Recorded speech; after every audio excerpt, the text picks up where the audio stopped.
probably 1996 or 1997. And I've had the occasion, of course, to spend hours and hours and years with so many organizations. And I think people are doing great work in Chicago and the Chicagoland area. But I've never really met an organization quite like Curt's that is really answering, I think, one of the most dire issues of our time. Having an answer to the school-to-prison pipeline is something that we all must account for. I've been teaching at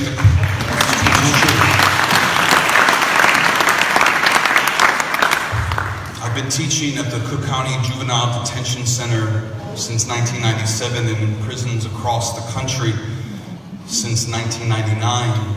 And too often, I think what gets in our way in this country is a lack of understanding about one another.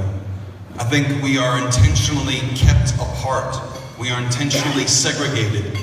And so therefore we rely on the worst in our imagination about our neighbors and people who live in different parts of the city that we ourselves are not familiar with. And that's what builds borders. That's what builds prisons.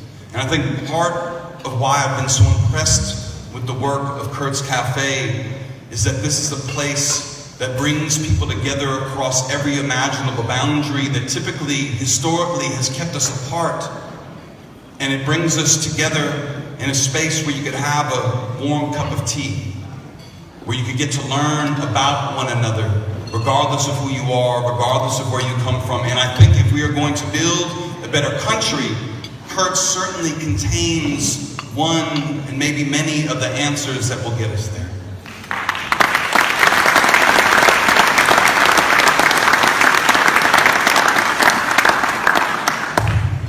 I'm in a tradition of Chicago storytellers, and if you know anything about the city of Chicago, in order to be a storyteller, you have to be a great listener. Not only did I come up at the table of my Aunt Joyce Sloan and my father Danny Coval, who's here, but I also had the opportunity to sit at the side of Studs Terkel and Rick Cogan, at the sides of Gwendolyn Brooks and Hakeem Adabudi, they themselves being the adherents and inheritors of a great tradition of Chicago listeners that goes back to Upton Sinclair and Ida B. Wells. And so when I had the occasion to be at Curt's, I knew that I wanted to listen to the stories of the people who were there. And so tonight, my hope is to introduce you to some of the people. From Rogers and Albany Park, one of 10, a quiet girl in a house of many, with many responsibilities. Tia is deeply committed to family. She is a second mother to her mother and her one-year-old baby sister. She is close with her mom. She's the first person her mom talks to out of all of her siblings. Other than that, she's lived with all boys. People would call her rough because she would wrestle, and people thought she was rough like a boy even though she is not a boy. Her brother is a graduate of Curt's Cafe and now in college. Tia, too, a graduate of the program as well, but has stayed on to train the new girls. She works with all of the women, which is very different being raised in a home of young men. These are her words. All females have attitudes, so it's a challenge. Again, her words, don't quote me. But she says, it's refreshing because we can all relate to the same thing. Tia has worked at Curt since May, 5 days a week, 7:30 to 4. She was looking for training, new skills, new things, new people. She has learned how to barista, how to order, how to face customers, how to be a boss, how to work as a team, not only as an individual, how to get outside of her comfort zone and not only be to herself, how to build new relationships with new people, people like you and people unlike you. She's learning how to be a better people person, how to be a better person herself. She is distrustful, typically, and observant, and she is quiet. At first, she didn't want to talk to anyone, but Curt is helping to break her shell, the hard exterior. She laughs there. At Curt's, Her and Kayla crack jokes to make Monday go faster. Tia said work is fun when you have the right set of people. And at Curt's, she feels all the joy. That's Tia.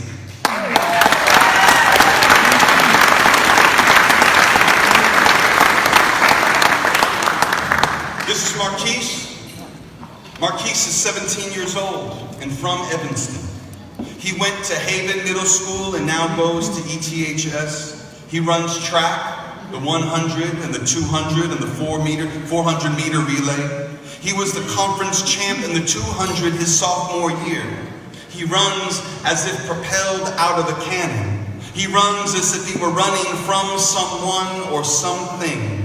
His brother introduced him to real music, he says. His face brightens when he talks about the Chicago music scene. Young people taking culture and life into their own hands, molding a different tomorrow with their own hands. Marquise likes Kid Cudi.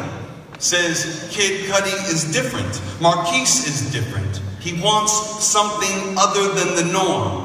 Most boys try to show out for girls, he says, for one another. A hyper-masculine culture Marquise is trying to navigate and is falling into. At Curt's, he says he found a brotherhood, intergenerational and interracial, a place you can get help with anything you need, where Asher gives the best advice, a place the fellas can talk and chill and chat about music and customized cars and how to build a customized life of their own and ask someone to homecoming, a place where they can help you build anything you want, he says, and prepare you for a real job and a real life that you can make with your own hands.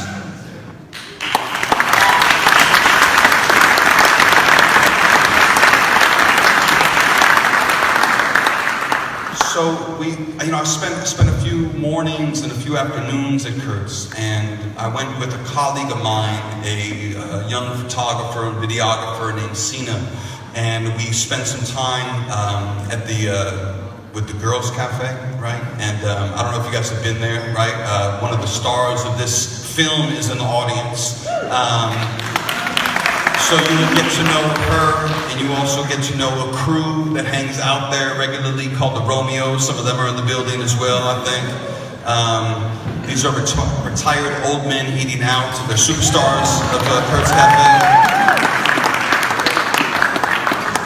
And I think when we think about nonprofit work, we think about the recipients of that work, but I would like us to really consider the spectrum, the broadness of this work. It isn't just about the young people in the kitchen, it's about the people who come, and it's about the service that Curt's does to an entire community and to an entire city. That's who is served by the work, the totality.